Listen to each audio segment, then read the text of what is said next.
The midterms heating up, his job approval ratings mired in the low 40s, and the Fed now moving to slow down an overheated economy plagued by persistently high inflation. President Biden is intensifying his outreach to core constituencies with events just this week alone focused on Asian Americans, organized labor, and yesterday the LGBTQ+ community. At the rainbow-studded Pride event in the East Room, the chief executive signed an executive order instructing various cabinet agencies to strengthen services for that community, ranging from adoption rules and suicide prevention to enhanced security in public schools and access to quote-unquote gender-affirming surgery. I don't have to tell you about the ultra-MAGA agenda attacking families and our freedoms. 300 discriminatory bills introduced in states across this country.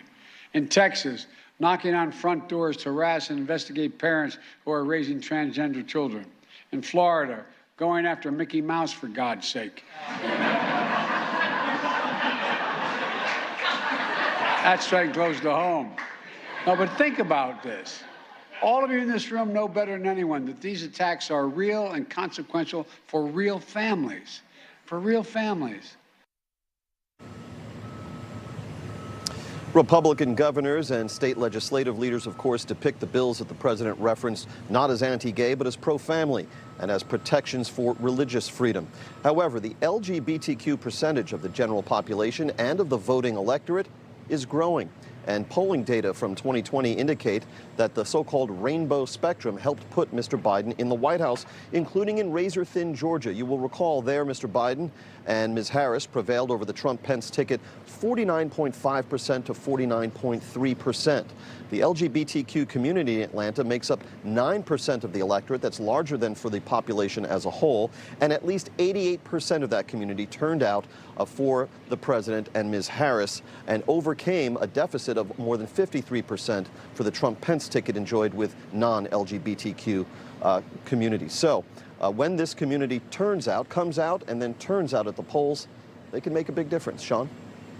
All right, Chief White House Correspondent James Rosen joining us live from North Lawn. James, thank you.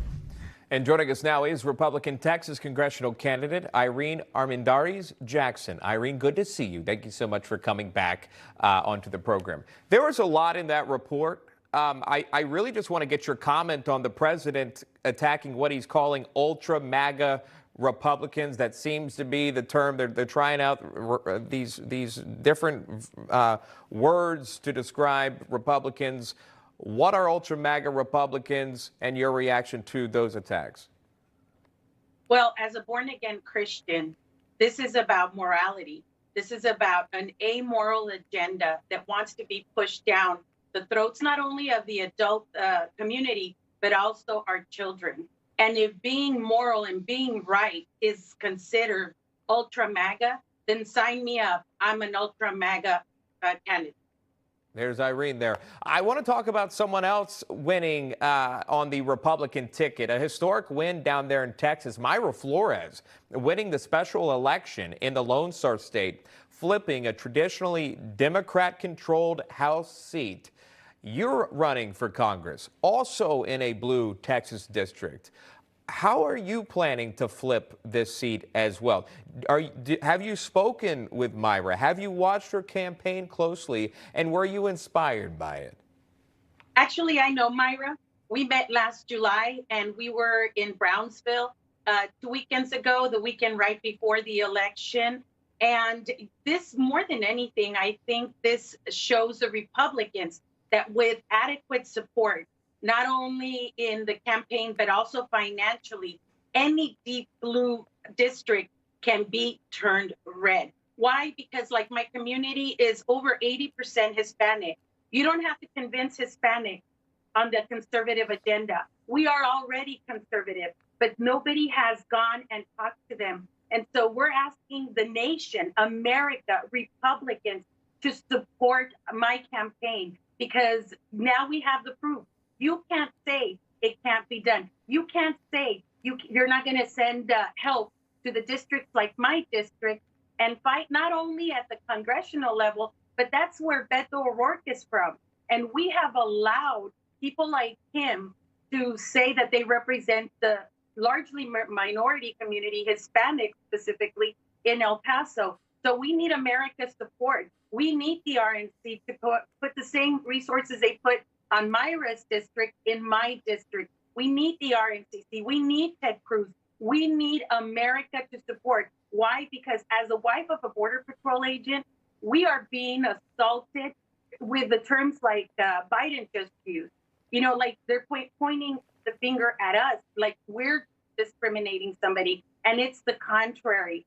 But the majority of the people in El Paso are conservative, and you don't have to convince us. Just give us the resources to touch every voter in El Paso, and we will also have a historic win. Well, let's have a chat. You just mentioned you were a wife of a CBP agent. Is that correct? Correct. Okay, so I've got some numbers for you from the CBP on border encounters steadily climbing now. We just got these in for the month of May. You can go through them from December. We did the work for you.